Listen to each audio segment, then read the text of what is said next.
Hey guys, Griff here with JuanSource.com. Today I'm bringing you another video article. This time it's going to be on passive CT setups at the Inferno A-bomb site.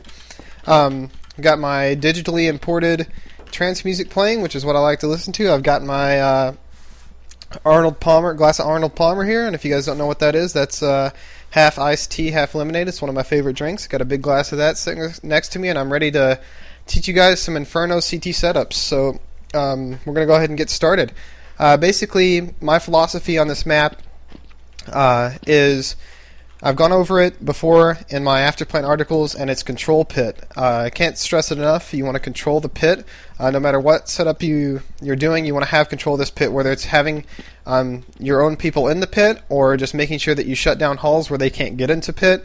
Either way, this is the key to this bomb site. If people are in pit, you're not going to have control of the site properly, so you just want to keep that in mind the entire time. The other thing that I want to stress is when you're playing passively, you need to treat this bomb site like Dust 2. Make sure that you're either going to shut down halls or shut down porch, and go ahead and shut one of those down and then kill the other side later. It's just going to be just like playing long and cat. You're going to want to shut down cat. If you got your guys on cat, don't peek long, let them up, let them into the site. Once they get into the site, then shut it down later, retake it. So today we're mainly going to be focusing on passive setups. I've got 4 setups I want to show you guys. I thought maybe I'd take a break in my smoke articles and we'd move on to something else for a little bit, and I'll resume those articles maybe next week or the week after. But like I said, this week we're going to focus on passive Inferno CT here at this A-bomb site. Next week I'll throw out some aggressive setups, or maybe the week after if I decide to resume my smoke articles then. So you can just be looking for that. So make sure you're checking the site regularly, because there's going to be a lot of articles and stuff posted by me and other people. So keep that in mind. So we'll go ahead and get into it now. A little bit about my experience here. I've been playing this bomb site basically as long as I've been playing Source. I did play B Rotator for a little while, but now I'm back to A, and this is really where I feel the most comfortable and I have a lot of experience here. So I'm glad that I'm going to be able to share that with you guys. So just to kick things off, I play this site with Heatwave. I'm in the One-Eyed Zomblers, and I play this with Heatwave. And so I'm going to try to go through with you exactly what he does here. He's mainly the site player, and I'm mainly the halls and pit player. So getting started, we're going to what we do is I'm just going to call these like we call them in the team, and we're going to go and start off with a setup. It's going to be called Passive 1. And so with Passive 1, of course, we're going to be playing passive, but we don't want to just go to our spots at the beginning of the round, like site and pit. We don't want to just go and sit in site and pit from the very start and just hang out in there and wait for them to do something. What we want to do, is we want to keep them honest.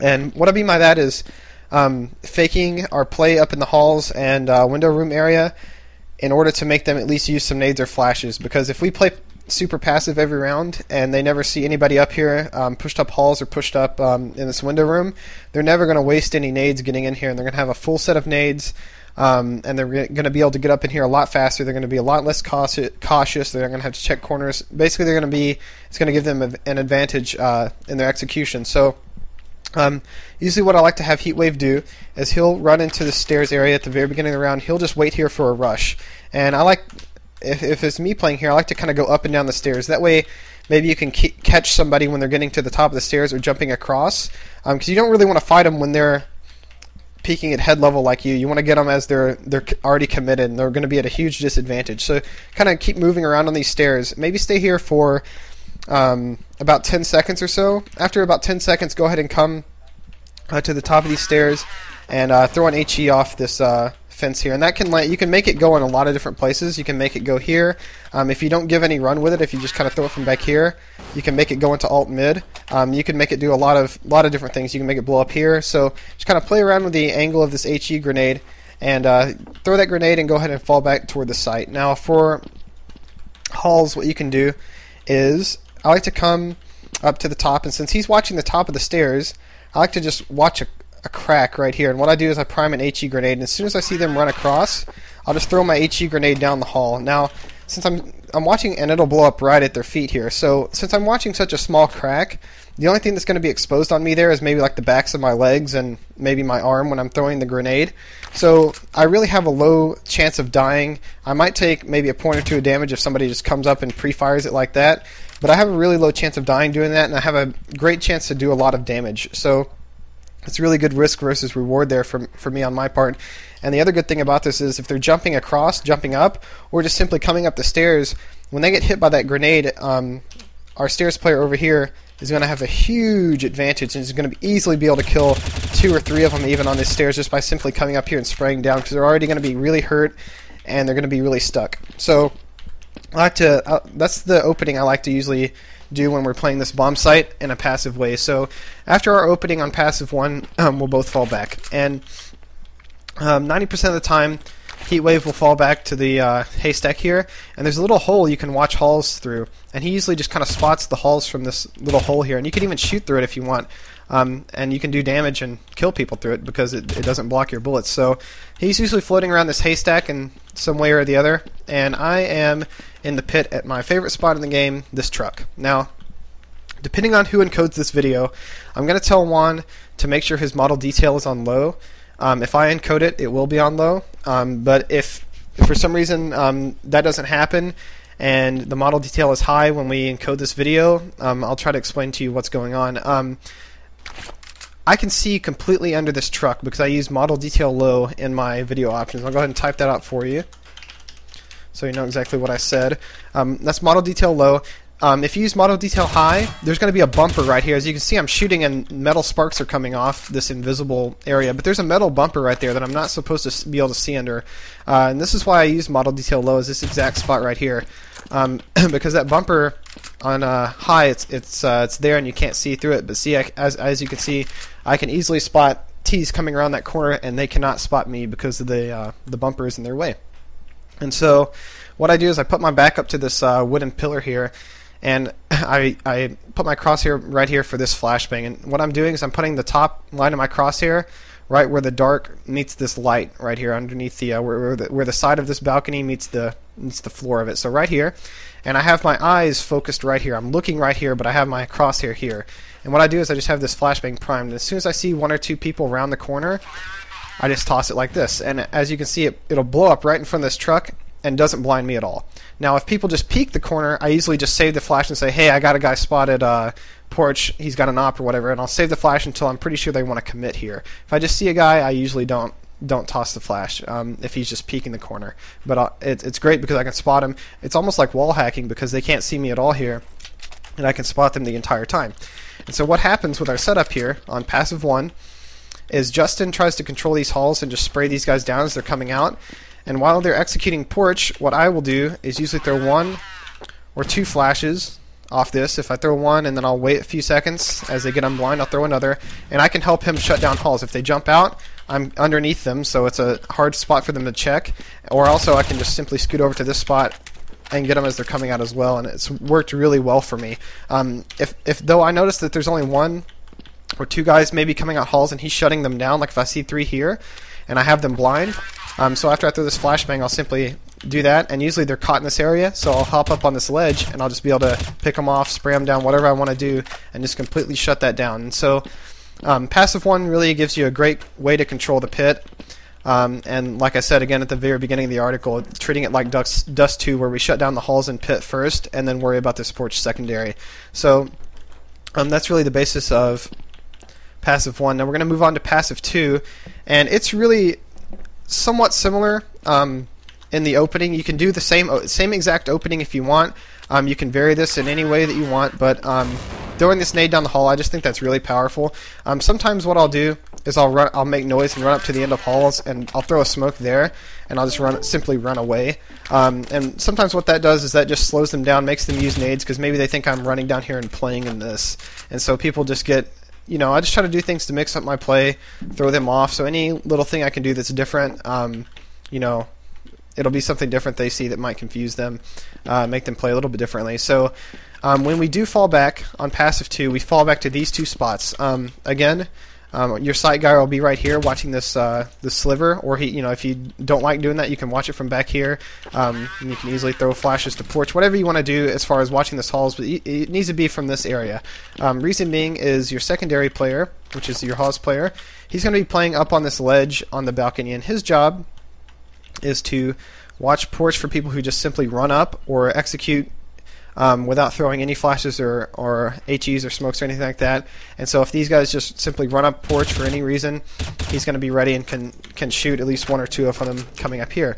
But the great thing about this setup, the beauty of it, is that if I'm playing this spot here and I hear anybody in halls close, or he sees somebody cross through that little sliver, because remember again, he's watching this here, so even if I can't see him, he might see or hear them. Sorry, he might see them first before I can even hear them, and he can easily back up if he's watching the crack, or just go to this spot and throw a flashbang at the halls. And what happens when that happens is usually, you need to use your communication here. Communicate with your teammates. If I want him to flash, I'll say, hey, Justin, flash halls for me, Harry. He'll flash it, and as soon as that flash is going in, as I see it pass me, I'm going to run in with it, and I'm going to frag anybody in here as soon as it blows up and blinds them. And it's a really great flashbang because this area is so narrow that there's really no way they can avoid it. Even if they turn away, I'm right behind it. So if they turn away, I kill them anyway because they have to flip back around and kill me. I've ran this many rounds, and I've rarely ever died pushing this halls. The only thing they can really do is if they get blind and they just start spraying their AK at this doorway, they might get me as I'm running in. But other than that, it's almost a foolproof plan as to stopping this halls. The only thing that can throw you off is if they just run out before your guy can get his flashbang off. But even then, you're still at a really great angle to get some frags on them, because mainly people are worried about this pit, and they're focusing on the side as they come out. So even if they somewhat mess up your setup, you're still in really good spots. And so that's why I really like passive 2, is just for that aspect. And this is a setup we've ran tons of times. I know it's really simple. It's a simple setup, but I'm all a fan of the fundamentals, and all it takes is one flashbang for me to run in there, and anybody could do it. Any player could run in there and kill those guys in halls. So I think that's a really powerful setup, and I think you should put it in your arsenal and try it out. So we're going to go ahead and move on to passive 3. And for passive 3, this is going to be a double sight setup. And you can start your round out the same way if you want. Again, with the HE down the hall and the guy playing stairs, you can do that almost every round and have success. And especially once we learn the aggressive setups, and you do that same opening, yet you play aggressive. That's really when you start getting into their head and playing some mind games. And so. But what you're going to do is you're going to do any opening you want, whether it's running in the hall, throwing smoke, throwing the nade, having the guy on the stairs. You can do anything at the beginning of the round just to keep them honest in the halls and the window room. But once you do fall back, for passive 3, it's going to be a 2-site setup. And now I know that I said the site is not where you want to be. Pit is where you want to control, but you can still control the pit by not being in it. And the way you do that is you really just focus on having your guys focus on halls, and this setup allows you to do that. So for your halls guy, you're going to want to play in this area right here, and this is a great angle because when they run out of these halls, their only option is to run straight if they want to go into pit, or if they choose to curve around and jump off like this. Go ahead and demonstrate this, because some people will do this right here. Your crosshair is already in the place it needs to be to kill those people as well, which is right here. So you're posted up, you're watching this angle, you're killing them as they're running out. If they are coming up halls, all you have to do is simply toss flashbangs off this pole right here, and you have an easy flash. And you don't want to do them. You don't want to do them too quick in succession because you want to make the most of them as possible. Like I said in my afterplant articles, they're not going to get any more blind from 2 flashbangs in a row than they are from 1. So if I was playing here, maybe kill the first guy halls, throw a flash, wait, watch halls for a little bit, watch halls for a little bit, throw another flash now, and that really kind of maxes out my flashbangs and lets me have the most delay possible. Now your other guy is going to throw a really great smoke in this side, and that smoke, you can throw it anywhere in this area, so simply just throwing it just like this right here and playing in it is very powerful. You can easily see the halls, you can see when people run up on this balcony, you're strafing this cart, and for them, you are just in a gigantic gray blob. And if you have a silenced Colt in there, they are not going to be able to shoot you. They're not going to know where you. I mean, they're going to know you're there in the smoke, but they're not going to be able to see you. And there's so many little places to hide behind in here, so many little angles. Working this cart is really nasty, popping up, having the smoke. Just anywhere right here is going to work for you. And so what you do is you just have both your players focus on killing halls. This guy can flash porch if you want. And this guy can also, of course, flash and HE off here. And you just, like I said again, you shut down halls, make sure they don't get in the pit, and then you worry about porch later. Now, in order to do this correctly, you're going to have your smoke up at the time they're executing, so that's going to take some guesswork on your part. But if you do miss the guesswork, if you throw it too early and they don't come out, you can go ahead and have this player just throw one for you right here in front of this front of the sandbags, and it works the same way. It's the same smoke. So this is really versatile here. Just having a smoke here is really good, and playing in it is really good.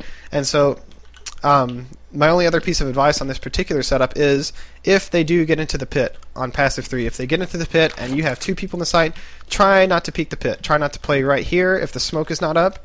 You're going to have to move to an angle right here, which might not be as desirable, but at least you're not peeking this area right here, because if they are in the pit and picking off in the site, you lose your pit control. If he's in the pit but not getting any kills, you're still okay. So you still really just need to stay alive in this site as long as possible and wait for your teammates to rotate if somebody gets in the pit. And if they are coming up porch and there's a guy in the pit, just try your best to focus on shutting down people who run into the site. Try not to get caught with your back to any of these angles here. Try to get the bomb planter, because ultimately the planter will have to come into the site at some point, and if you're both alive in the site, you still have a big advantage. Even just something as basic as crouching right here in this doorway and trying to kill the planter will be better than getting picked off. Now you can, if you're confident that the halls is shut down, you can throw flashes like this and have both of your players try to rush the porch when they're blind. And that's also a fairly good thing to do, try to throw them off, but that's really going to be super situational, and you're going to have to know. I'd say 90% of the time, maybe 80%, you're going to want to stay in this site and stay alive.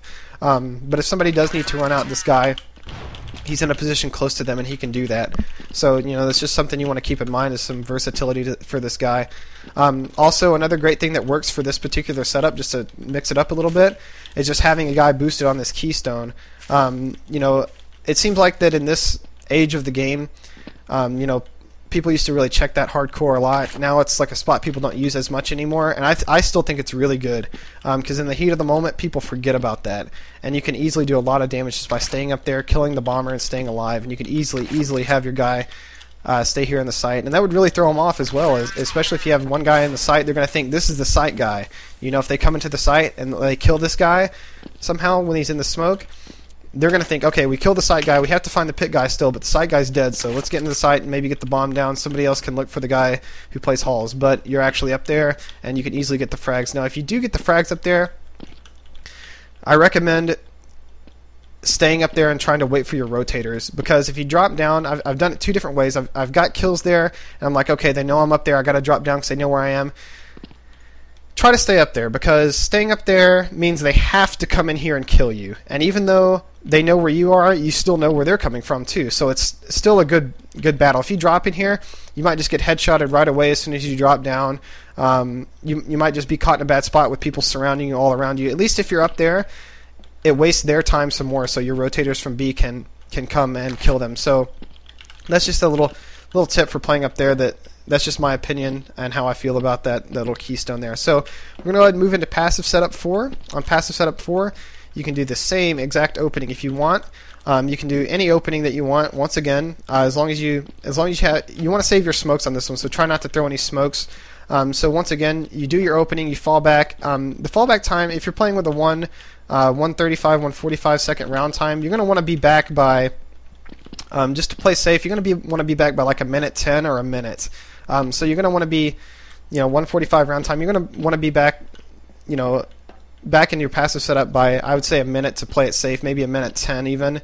You don't want to get caught out in the open here if you're not doing a semi-aggressive or aggressive setup. So once you have fallen back with the setup, we're going to have your pit guy here at the truck spot with his flash prime ready to go. We're going to have your second player, however. This time he's going to be playing this pull, and there's a really great one-way smoke you can throw here, and all you have to do is simply, when he falls back, he can just toss a smoke right here in this area. Get up on this pole, and he watches halls by crouching here.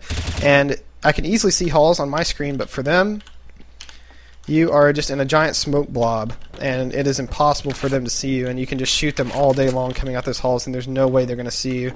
It's a really dirty spot and a really dirty smoke, and once again, you're going to need to use, and it doesn't have to be precise. You can just get it somewhere near the truck. That'll work. Just basically anywhere in that area. See, once again, I can see there, and they cannot see me. So once again, this is a setup where you're gonna have to try to guess when they're executing. And once again, though, if you miss guess, you can easily just have this guy in the pit turn around and toss a smoke for you right there, right anywhere at that pole, and you have no problems at all with another 15 seconds of smoke time for that pole. And so the setup just basically easily goes just like before. What I'm doing is I'm watching for people come around this corner. When they do come around, I'm flashing them. I'm just trying to keep them off of this guy as long as possible so he can do his job, and then we'll worry about shutting this down later. So after he kills Halls, and that, again, that flash will not blind him either, he can just fall back to behind this pole here, throw his flashes if he wants to porch, watch the angle, help you kill porch, whatever he needs to do. But again, you have two people in pit. Pit is controlled. Halls is most likely dead, and you're in a good position. Now, for any of these setups, except for the ones you use the smoke, so for passive 1 and passive 2, you can use your smokes anywhere to double smoke anything. So if we're doing passive 1, and I have the guy here, which is the guy here at Haystack, the guy at Truck, sometimes, maybe at like 50 seconds or something, we'll just double smoke Halls with our smokes and then fall back to our setup. That way, it just wastes their time just a little bit more, and just slows them down, makes them think, and it just anytime we can delay them in any way, it gives us a huge advantage. So again, you can use your smokes with your double smokes there, and delay the Halls, which is a great thing to do. Some people will still just run out of the double smokes and try to jump in pit, but they'll have no idea where you are when you do that, and you can easily just turn around and frag them as they're coming down. So it's still a really effective setup, even if people decide to run out on you like that. And so that's basically my 4 passive setups for this bomb site. I will be coming out with more video articles in the future because I do have more passive setups for this, but this is a good base to get you started.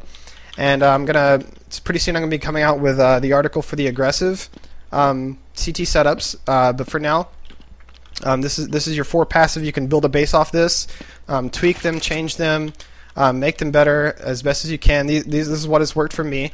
And just like in most of my video articles, I'm going to go ahead and show you the little trick of the article. And for this article, my trick is if you're playing a guy here at the graveyard, this is what I call graveyard, and this could work for any setup really. If you want to have, instead of having the guy at the haystack, you could have him here. This won't work on passive 2 because you won't be able to throw the flash in the halls, but like on the first passive setup, you could play a guy here, and he's just spotting this halls. It's a really good spot if you play just all the way down and you're just kind of watching a little crack. But the beauty of this spot is if people are coming up porch and rushing you and rushing into sight, without moving your crosshair, you can just simply throw flashes off this wall, and they will bank out that that little opening down there. You can throw flashes, HEs, smokes. You can throw your whole arsenal off that little area, and have yourself basically set up for anybody rushing you. And so you could do that and simply just play in the smoke here after you throw the smoke, and if they're coming up porch, they're not going to be able to see very well at all. You're going to be in that little doorway, and it's going to be almost impossible for them to get you. So that's my little tip and trick of the article. I do have a new blog posted up on the main site. I'm going to be blogging. I'm going to try to blog. I don't know. I don't really have a quota, but I'm going to just try to do it as much as possible. Definitely after our big matches, I'm going to try to keep you guys updated on what's going on with the Zomblers, how our practices are going, how our matches are going. So I'm going to keep you up to date on that, and basically I'm going to just try to get as involved with the site as possible. We're going to have lots and lots of content coming out from the top US, top Euro players. So I want you guys to get excited again, because I'm excited about JuanSource right now. Things are coming back. Source is definitely not dead. ESEA has revived it. JuanSource is keeping it going, and so what we want to do is, tell your friends, I want to get you guys excited about this, because I'm going to be, I'm ready to share with you guys what I know, and there's a lot of other top players who, they're ready to share their knowledge and get their commentaries and video articles out there to you guys. So, tell your friends about the site. Keep visiting, get active on the forums. I'm going to be active on Steam communities, posting updates as to when new articles come out on Steam, so make sure that you join the JuanSource Steam Friends group. I'm going to be talking about that a little bit more in my blogs later. And so, once again, this is Griff with JuanSource.com. This is my Inferno CT passive setups, and until next time, I'll see you later. Thanks for watching.